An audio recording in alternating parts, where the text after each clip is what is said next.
देखिए, जीत का श्रेय सबसे पहले तो मैं अपने आदरणीय प्रधानमंत्री जी, भाजपा के हमारे सारे देवतुल कार्यकर्ताओं, भाजपा के आज कार्यकर्ताओं ने वो करके दिखाया है जो बहुत कम जगह ऐसा यूपी में संभव हो सका है। मेरे हर कार्यकर्ता ने पिछले 70-80 दिन से मेरे लिए, पार्टी के लिए और हमारी विचारधारा के लिए, हिंदुत्व के लिए काम किया है। और राम का नाम लेकर हम एक एक गली, एक एक मोहल्ले गए और इन कार्यकर्ताओं ने दिन रात अपना परिवार छोड़कर पार्टी की विचारधारा को आगे बढ़ाने ले जाने का काम किया। तो मैं आज इस मंच से उन सभी का और झांसी की मेरी प्रिय जनता, ललितपुर की प्रिय जनता का धन्यवाद कहना चाहता हूं कि आज तकरीबन आपने हम लोगों को इतनी शानदार जीत झांसी में दिलाई है और बहुत खुशी है कि झांसी की जनता ने पुनः अपना विश्वास भाजपा की सरकार में मुझ में दिया है। तो मैं उसके लिए बहुत बहुत धन्यवाद कहना चाहता हूँ अपनी सरकार को। यूपी में जो रिजल्ट्स आए हैं वो आपकी पार्टी के नेताओं के अनुरूप नहीं आए हैं जैसा नेता लोग कह रहे हैं, लेकिन झांसी का रिजल्ट जो है, देखिए, झांसी की जनता ने इस बार बोल दिया है। झांसी में दो तरीके के लोग कार्य कर रहे हैं। एक है जैसे हम लोग काम करते हैं भाजपा के लोग, हम लोग जमीन से जुड़ी हुई राजनीति, लोगों के लिए कार्य और अपने क्षेत्र के कार्य, विकास कार्य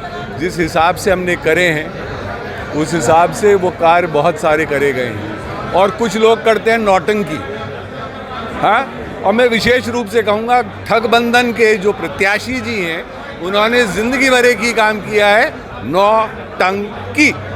और इसलिए कह रहा हूँ, हम जिस विचारधारा से आते हैं, जिस धर्म में आस्था रखते हैं, उसमें अहिंसा एक बहुत बड़ा हमारे जीवन का हिस्सा होती है। उन्होंने अगर झांसी को सबसे बड़ी देन दी है अपने कार्यकाल में मंत्री रहकर, तो उस इंसान ने एक बूचड़ खाना दिया था। अब आप सोचिए, बहुत कुछ कटक्ष की राजनीति करी है, अब समय आ गया जवाब देने का।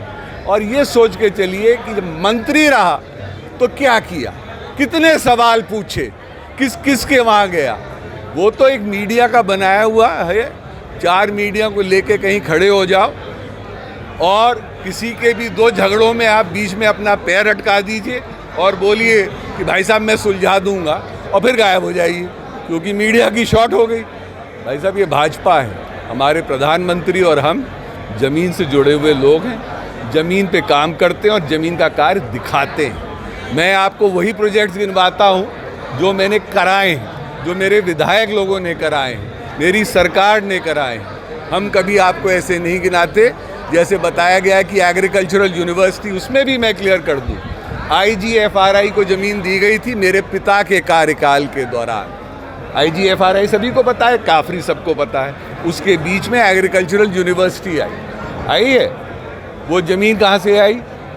IGFRI की ज़मीन। और हमारी प्रिय नेता आदरणीय उमा दीदी जी के कार्यकाल में उस जगह का बजट सैंक्शन हुआ और उसका भूमि पूजन हुआ। तो ये नेतागिरी जो कटक्ष की लोग करते हैं, बुरा लगता है, क्योंकि झांसी की सोच इससे बड़ी है, हमारी सोच उससे ज़्यादा बड़ी है।